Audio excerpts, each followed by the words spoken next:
What if your fate was sealed before you were born?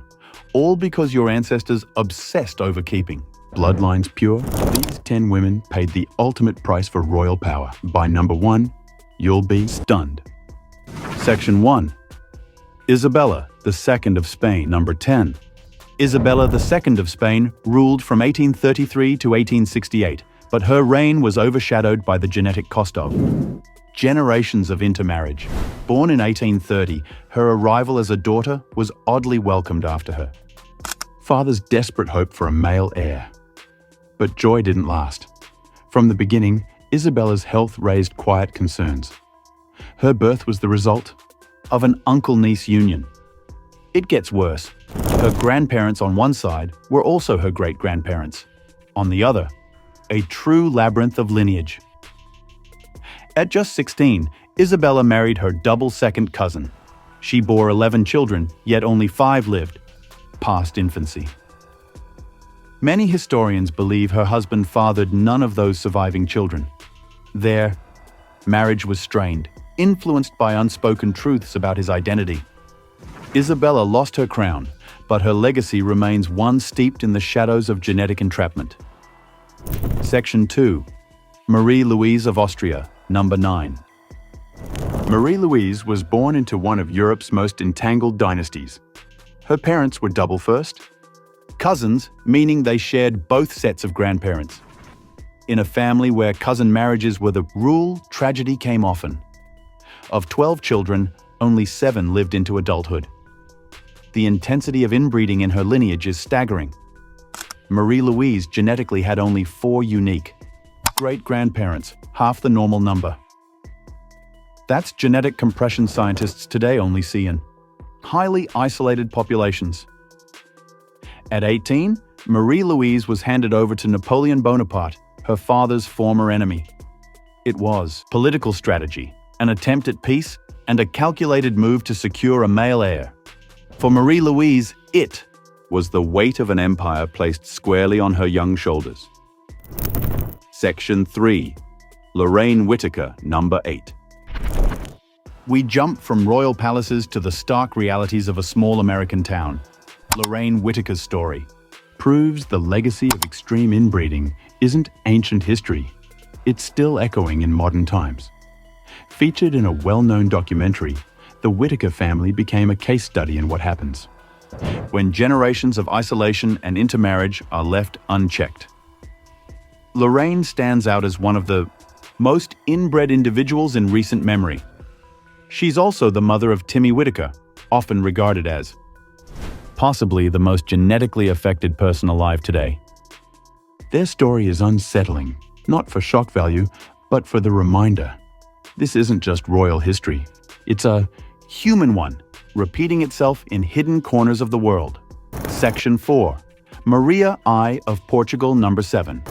Maria I of Portugal, known by some as Maria the Pious, though others might argue Maria the Troubled is more fitting. Born in 1734, Maria's life was one of mounting mental strain and a bloodline packed with royal unions far too close for comfort.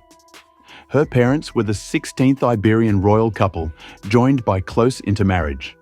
And that wasn't the end. Maria herself, under pressure to maintain the family name, married her own uncle. The results were as tragic as they were predictable. Half of her children didn't survive, with genetic complications likely playing a major role. As she aged, Maria's mental state deteriorated until she was deemed unfit to rule. Her story is one of royalty undone not by war or rebellion, but by the invisible toll of genetic repetition. Section 5. Marie-Louise Élisabeth d'Orléans. Number 6. Marie-Louise Élisabeth d'Orléans, a woman whose entire life reads like a Gothic novel written in blood and sorrow. Born into a deeply dysfunctional royal arrangement, her father was forced to marry his own cousin, Antonia, illegitimate daughter of King Louis XIV. As the eldest surviving child, Marie-Louise had no real choice in her future. She was married off to another cousin, Prince Charles of Berry. The results?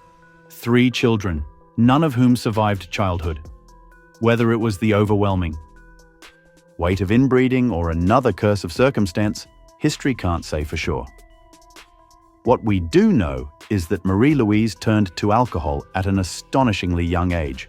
Reports say as early as 14. Was it a cry for help or a way to cope with the heavy hand dealt to her? Either way, her legacy is a tragic tale of dynastic duty gone horribly wrong. Section 6. Princess Alexia of Greece, number 5. Princess Alexia of Greece was born in 1965. Her story bridges the fading tradition of royal unions and the lasting echoes of aristocratic inbreeding. She and her 4 siblings came from one of the last significant royal marriages between a sitting king and a royal princess. But there was more to this union than romantic headlines. Her parents, Queen Anne-Marie of Denmark and King Constantine II of Greece, weren't just royal, they were closely related, not once, but twice over.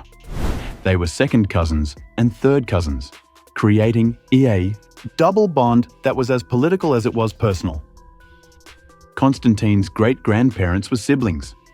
One of his grandmothers was also the sister of his great-grandfather.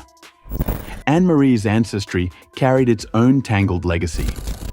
Though their marriage appeared loving, their close genetic ties ensured that their children, including Alexia, were partially inbred, much like the famously related British royals, Queen Elizabeth II and Prince Philip, a modern royal tale rooted in a very old tradition. Section 7. Maria Antonia of Austria, number 4.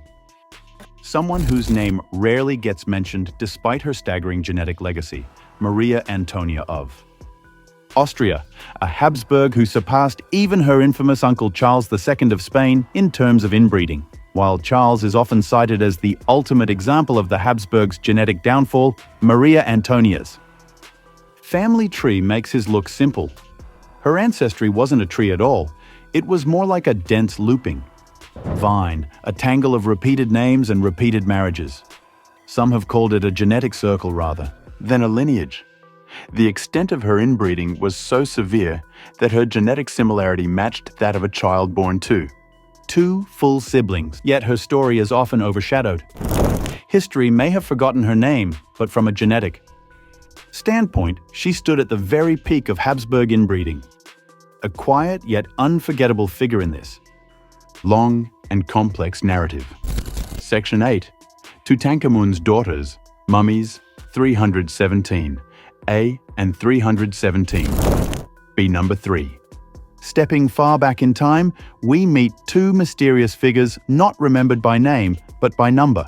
Mummies 317A and 317B. Though they never ruled, their tiny preserved bodies carry a tale of ancient sorrow and genetic consequence.